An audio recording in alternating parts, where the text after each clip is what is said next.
And as we breathe in and out through the nose, just allow for yourself to become present in this glorious full moon energy.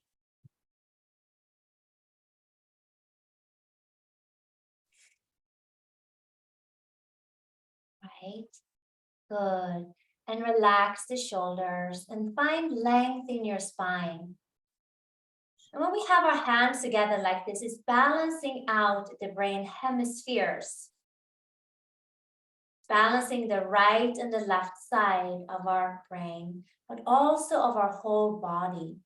And our nervous system loves that sweet balance, especially as we go into this potency of a full moon in Virgo, right? But we're also changing signs at the same time. Saturn, it's coming in now to the Piscean age, which means, what does that mean? It means that every rule and organization and order and this and that is going to be a little bit flowier. So if you are that person that wakes up at 6 a.m., has one boiled egg and a cup of tea, like the queen, every morning, it's going to be different. Okay, so how do we swim through this potency? Well, with the full moon, we allow for the light to shine both into those areas that we want to put on the stage and look at, but also on those areas where we maybe brushed things under the carpet. Okay, so one more deep full inhale here and exhale it out.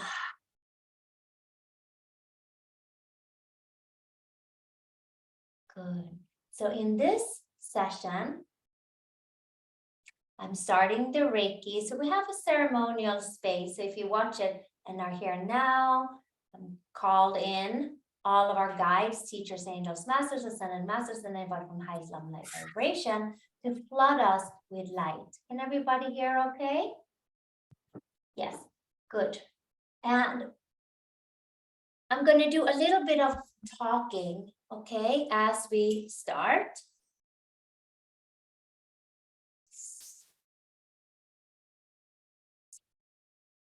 And I would like to share some information that can be very helpful now that we're going in to a new kind of a beginning.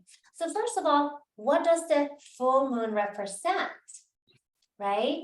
So the full moon is that which where we can begin new things, not by starting new things, brand new things, but we can start to let go of things that we're kind of done, like looking in the refrigerator and taking out all of the expired ketchup, sauces, mayonnaise, throwing it out, right? So when we change, we can also look within us. Wait a minute, is there a certain habit that I have that I'm like, okay, it's Monday. I'm gonna start to do this every day. I'm gonna meditate. I'm gonna go on this new diet, or I'm gonna do this practice, or I'm gonna do this and that. And then all of a sudden, like it comes to Monday afternoon and you already do the opposite. But why is that? That's where we're going today, right? So we're gonna see how we can embrace something new by not going to one extreme or the other extreme. And then when we set our intentions and make our vision for who we are, then we can say, what do I want and what is it that I don't want? Become aware of your own little secrets and habits, right? And this is how you can start to wake up and see those areas that are like a little poisonous, a little toxic, those that always bring you down, those things that you try to change, but it's difficult. It's like the minute you try to change, they become even more, you know, powerful in a sense. But what is that? Okay, so when I got the message that I wanted to do my class today, I also got the message that why not look back in history and look at the sages and the older yogis that really are spending their life to gain awakening, to gain more awareness, to gain that which is particularly wonderful for them. So all of us, we have a soul, right? All of us, we have a heart that is beating. I don't know, I don't beat my own heart. I don't breathe my own air all the time. So you wonder, wait a minute, well, thank you, first of all, and thank you for that I have a body, right? But who is it? What is it that lets my life unfold in a wonderful way?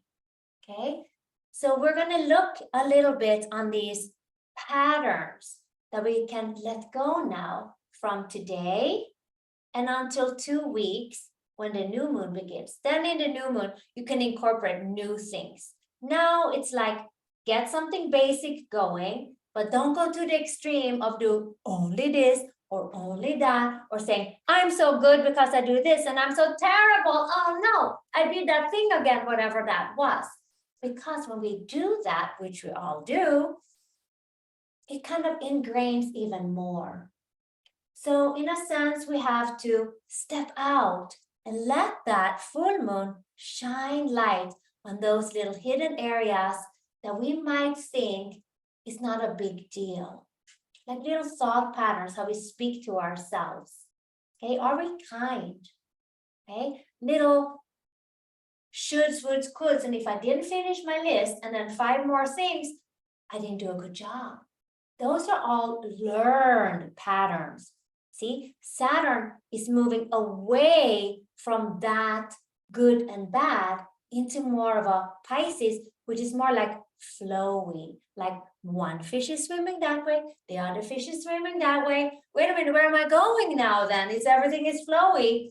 Okay, how do we balance in that? How do you balance on your surfboard? How do you balance on your paddleboard, right?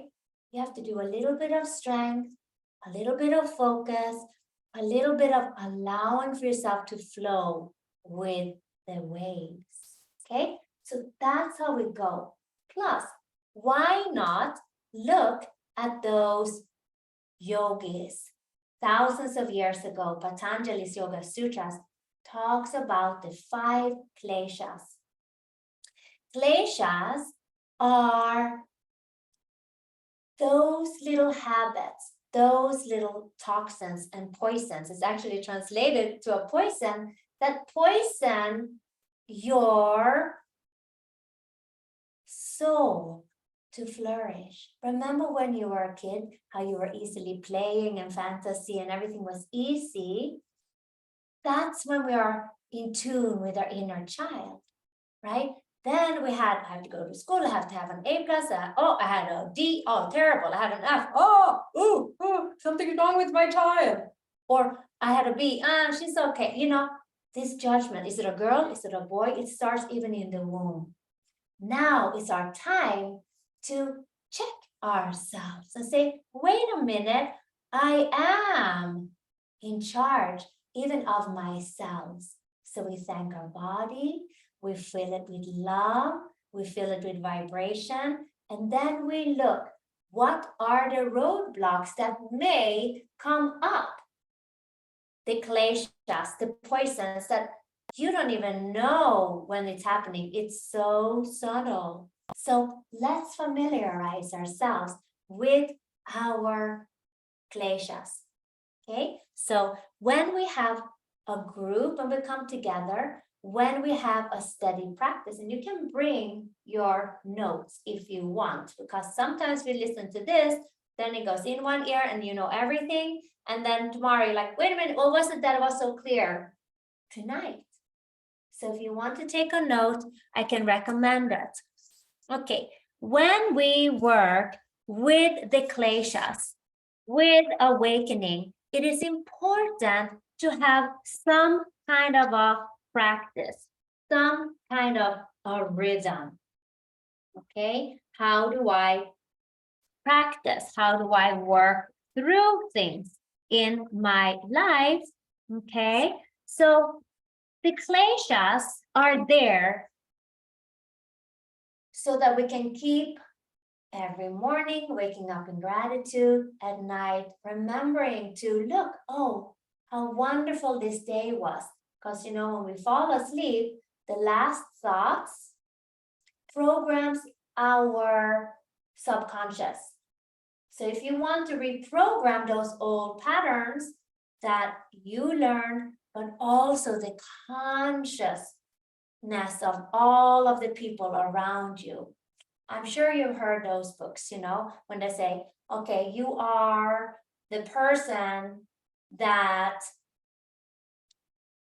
is equal to the 5 people that are closest to you that you are with all the time, because we are rubbing off of each other all the time.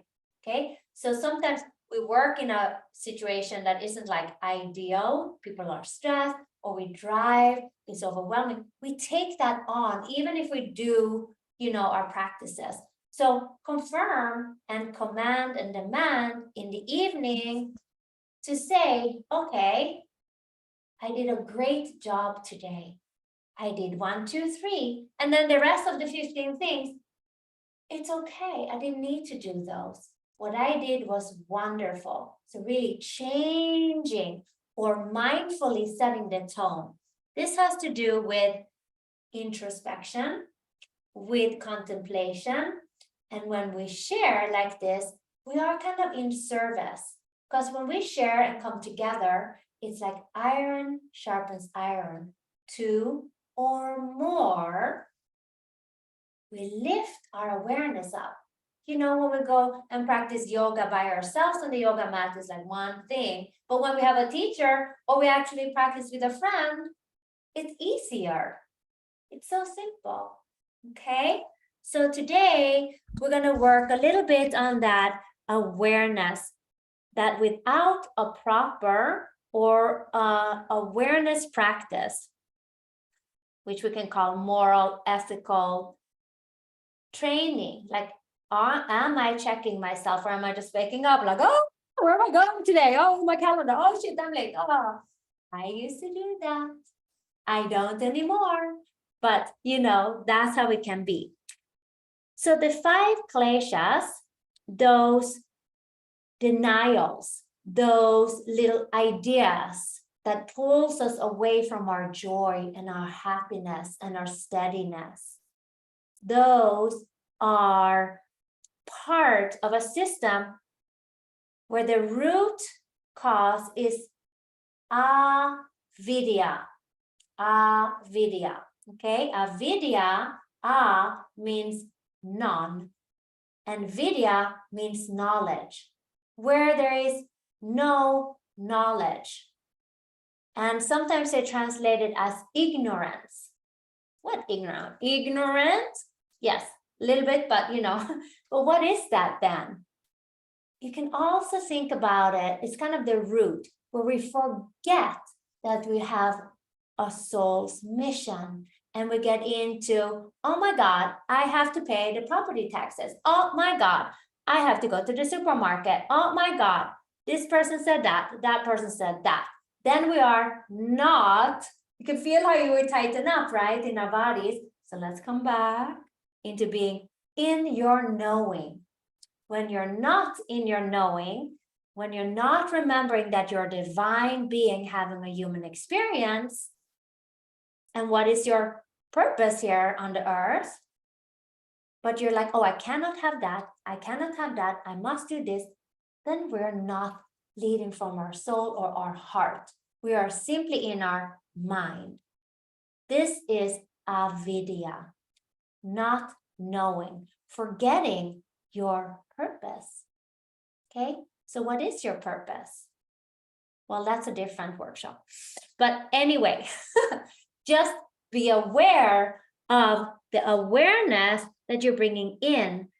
Okay, so the avidya is the root. It's kind of like a tree, the tree of forgetting, the tree of ignorance, the tree of when we are deeply ingrained in those habits or those ideas that we were indoctrinated with when we were from 0 to 7 or 12, those ideas. We just took everything in, and we're supposed to do that. So there's nothing wrong with it. But then when we're ready for awakening, we thank those patterns and recognize them, and they sneak in. So the more aware you have, the more vidya you have, the less avidya you will have. Okay, so when we identify ourselves with our body and our mind and our name and our job and our age and our if we're female or male or a little bit in between, or if we have blonde hair or dark hair, or if we're from this part of the world or that part of the world, when we really say, well, I am Swedish and I don't want to learn anything about the Italians. No Italians. Okay, then we're in that ignorance. Okay, so there's small little strings attached to that. Now, the whole stem of this forgetfulness has 4 more parts. Okay, so think about this. The kleshas, when we know that we have it, then we can also unlock that. Oh, I caught myself. I am, stressing myself out because I didn't make all the 5 phone calls that I had to do. I only made 4 and the other person was busy, right? There's not really a reason, but we want that check mark, right?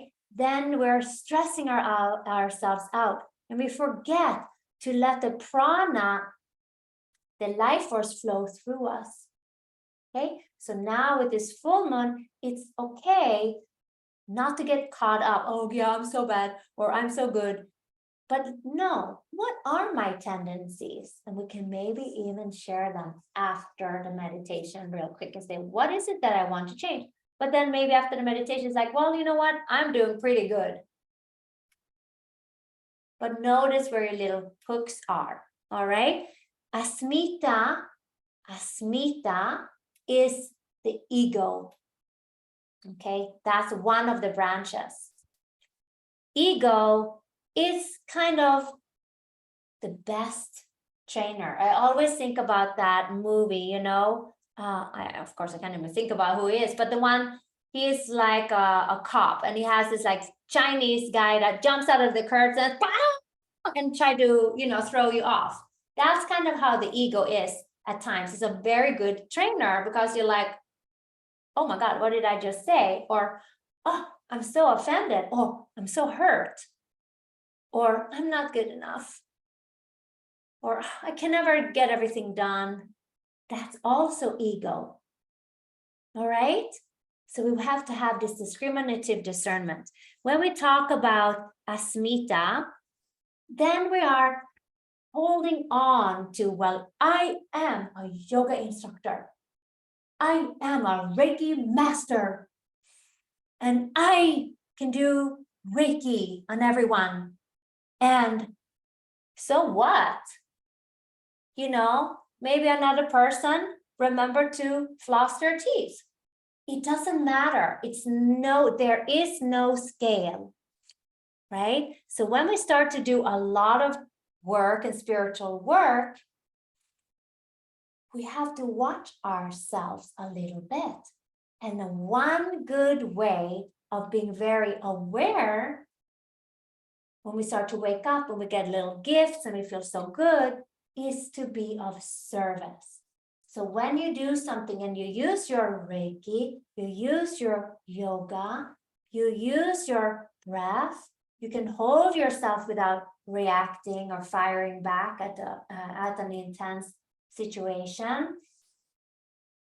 When you can hold yourself in equanimity like this, then you're actually being on service also, because you're not adding to the chaos. And do you know what? Don't you love to be around those people that are so calm? You're like, oh, I can relax here. This feels so nice. Yes, our body's already communicating with the environment. If you can hold your own, you are already in service. Isn't that lovely? Okay. Yay.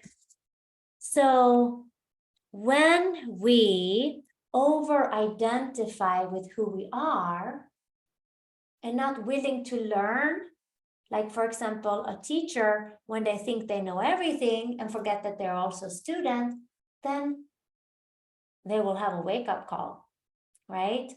Because that's how it works.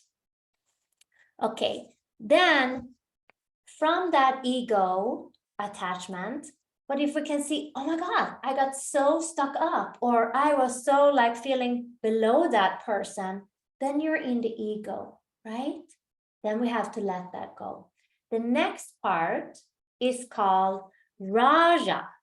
Raja, that is attachment to pleasures, to good feelings. I'm feeling so good today, to like overly sexual pleasures, and I'm gonna eat cupcakes every day because I love that, you know. But then maybe you get the sugar in your blood, right?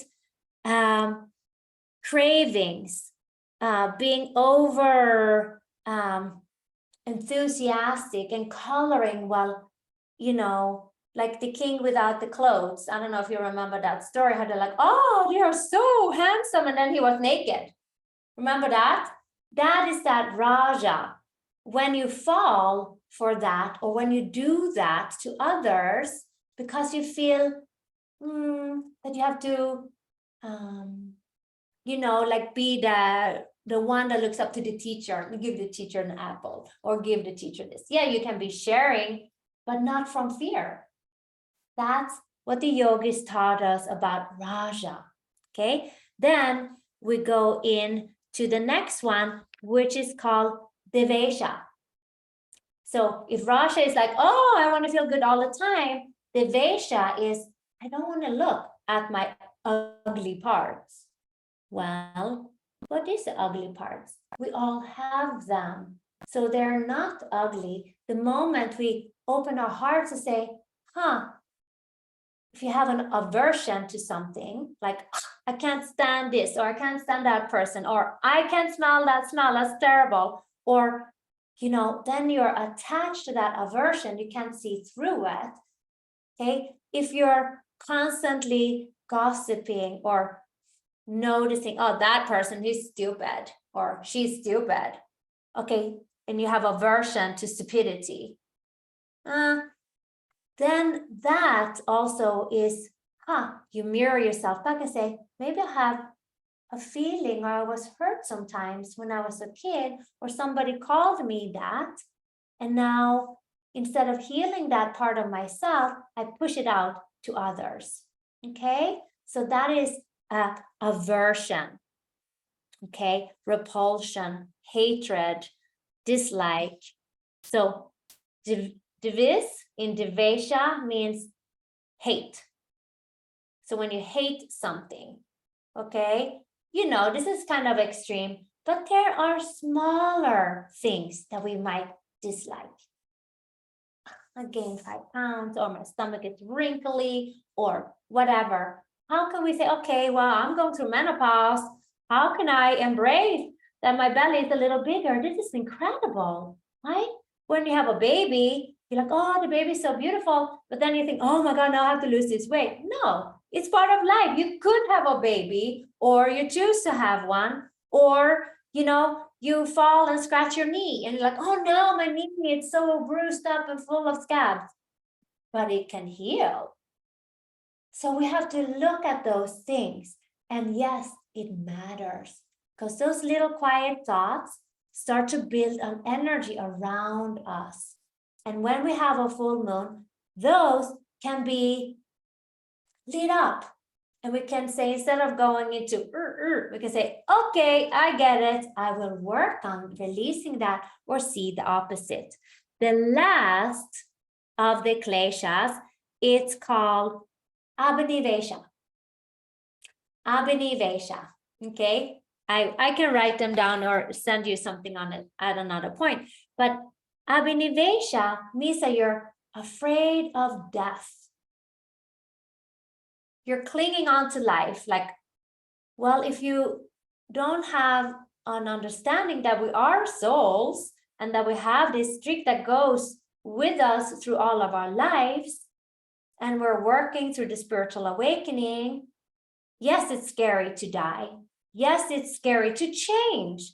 Yes, maybe if you said, okay, I'm going to do this today. And then you start Monday morning, you're going to start this new thing. And then Monday afternoon, you're doing the opposite. That is Abhinivesha. That is the ego. I'm not changing. That's scary. I don't know what's behind that wall, right? So Abhinivesha, we cling to the body. But we have to remind us that every minute, millions of cells are dying so that millions of cells can awaken and come to birth. We're constantly changing, okay? So when we believe in, unless I have this and this and this in my bank account, maybe, I can't live. If something happens, I need to have that there because I don't trust that I can create more, right? But it doesn't mean like you go spend all the money or whatever, but just like that fear, the feeling inside, right? Can I receive? Can I trust? Can I let go? Can I throw out those old clothes that I had in the closet with me for 3 moves and I still didn't get rid of them? Right? We know that feeling, right? Yes. Okay. So that is the little things that can hinder us from moving forward smoothly into our awakening. Okay. So let's pause the recording here and let's share again. Okay. So these ideas, that thing, but everything is pretty good, but what if something else goes wrong? That is just that your nerves have been so fried for so long that although we're feeling good, the nerves are like, what about this? Wait, where's the drama? But there's no drama. That's boring. It's boring without the drama. What am I going to do now? Oh, what if I get that? But what if, that's the nerves that are just like, oh, we've been so stressed, so intense for so long that our nerves are like fried in a sense. So let's imagine now, as we go into this Reiki alignment, when I realign your chakras so that they flow energy even, okay? I did a hypnosis for a client of mine that had gone to another hypnotherapist and cried outrageously and like was really scared about going into hypnosis because I didn't want to cry like that.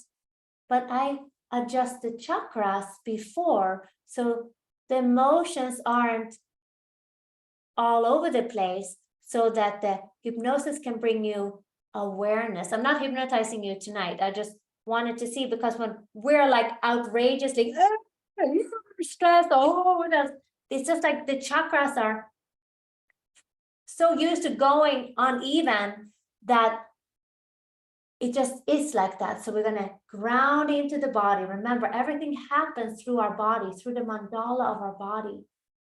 you know, and when the thoughts come up, you say, thank you, thought.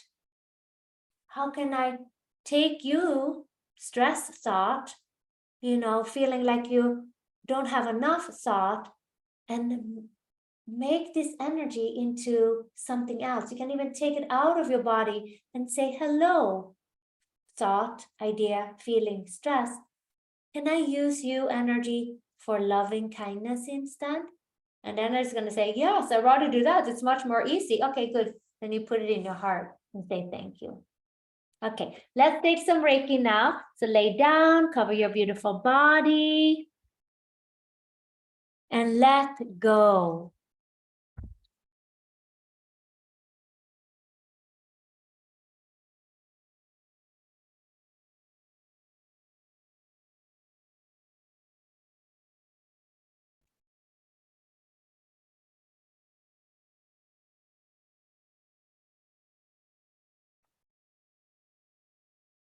And as you lay down, it's a good idea to cover yourself a little bit because you might get cold as you relax.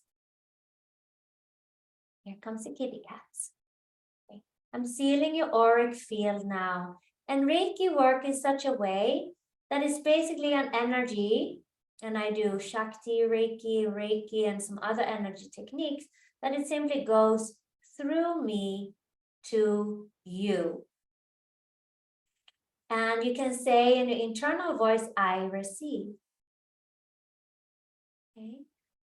And it could feel like little prickles on your skin. It could feel like heat or cold. But I'm going to now seal your auric field, because when we are so stressed or feeling of lack or feeling like you're not doing enough or have enough time, or feeling that you want to release the past and feeling that you're not doing enough, then the energy kind of gets a little bit leaky. It leaks out of you.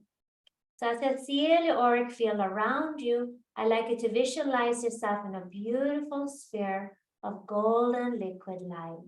And that is your energy recirculating itself in you, on you, through you, and around you.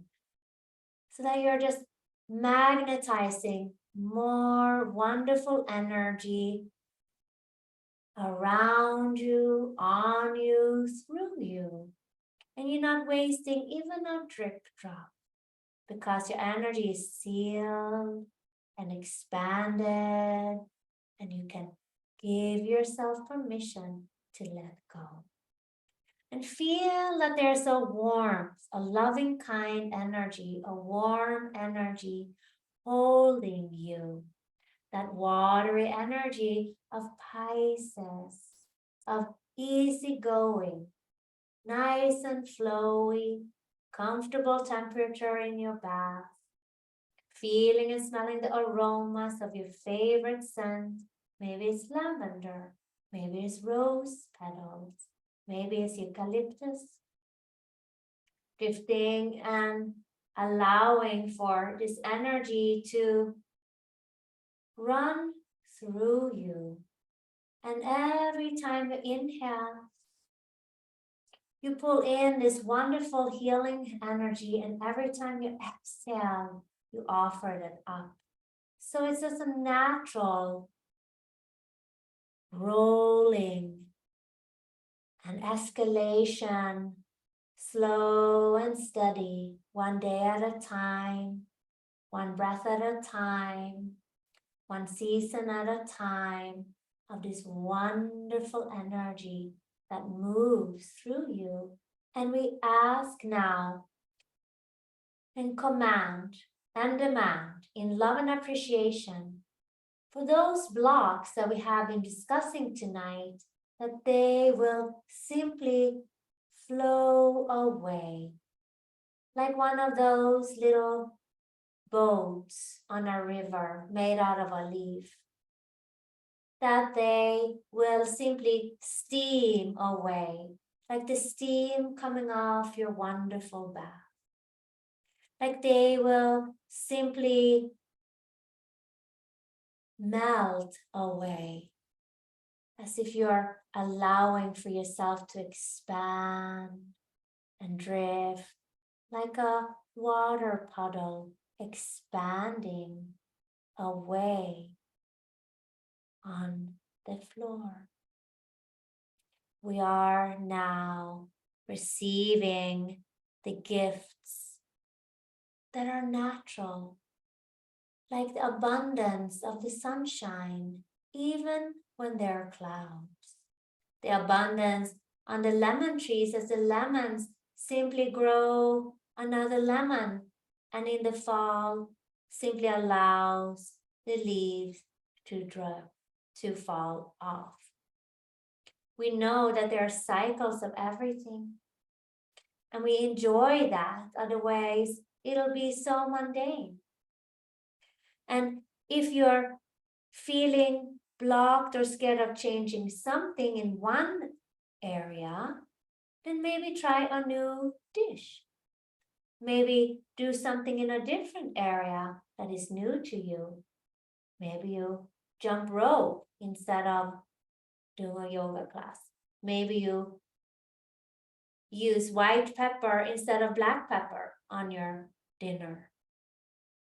Small little steps is plenty. As we let our energy drift down and down and down. Feel and allow the muscles, tissues, fibers relaxing into this divine knowing. At the end of the day, we know what's right for us. There's that full body. Oh, yes, of course, and I remember. Good. And just know that the sun will rise when the sun will rise, and the sun will set when the sun will set, even if we're going from winter time on the clock or into summertime on the clock. It's all divine timing, right? And just like the sun likes to shine, we connect to that joy of giving and receiving, of the breath, of your heart's beat. We're drifting into this remembrance now. And when we think about the past that we want to release, we say, thank goodness for the past, or else I wouldn't be here. And when we think we're too comfortable, we think again, because why not enjoy the beauty, the comfort, the knowing, the remembrance? You know, when you fall asleep at night, there's that comfort, that warmth coming in. Or when you wake up right before in the morning, that comfortable place. At that time, we say to ourselves, I command and demand in love and appreciation that I hear and feel my guidance. I allow for myself to feel the inhales as it comes up into my lungs. Or the comfort or the discomfort of sometimes being hungry, right? But then when you eat, it's even extra good. Taking time to smell the roses, to taste your food, knowing that everything is a gift. We are a gift to this earth. The earth is a gift to us. Our pets, our kids, our clothes, how are they feeling? It's a gift to feel that. What about the fireplace? Or how do you feel when you watch a comedy? How do you feel when you listen to music? We are meant to enjoy our lives. So we thank today, especially the full moon here, shining light on our beauty, the beauty of having courage to coming into the earth at this time when everything is changing, and remembering that we are divine beings here to explore. And when we fill every cell with gratitude and vibration that vibrates as a full body yes in who you want to be, then we know we're on the right track, and we slowly, steady, continue on our path.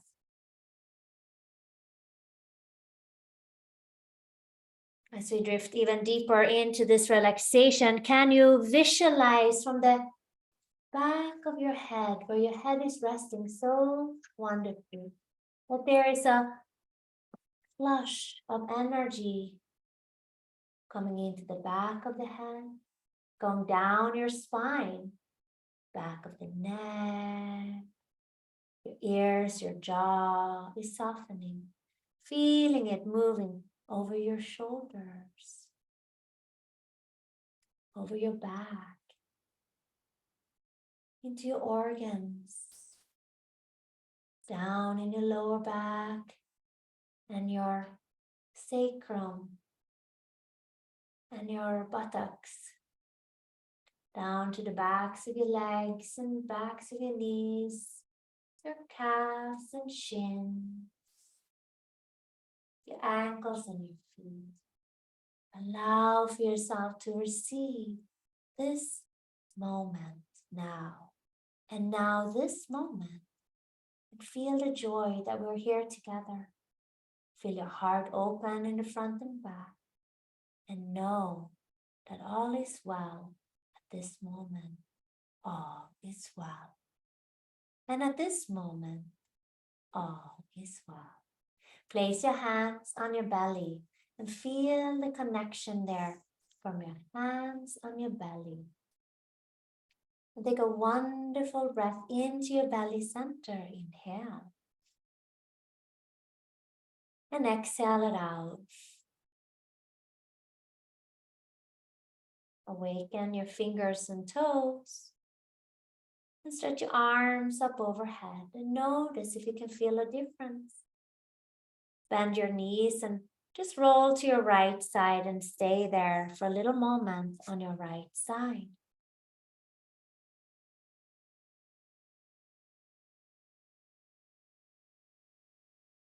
Good. And then use the top hand. Press yourself up and come into seated again. And when you sit up, we open our eyes. So close them if they open. Open them again, but imagine that you're opening your eyes slowly and you're looking out, not from the front of the eyeball, but kind of from the back of the eye, like back of the brain in your knowing. Eyes open, 1, 2, 3, 4, 5, fully back in your body, feeling wonderful, alert. Shanti, Shanti, Shanti. Thank you, my friends. I'm going to stop the recording.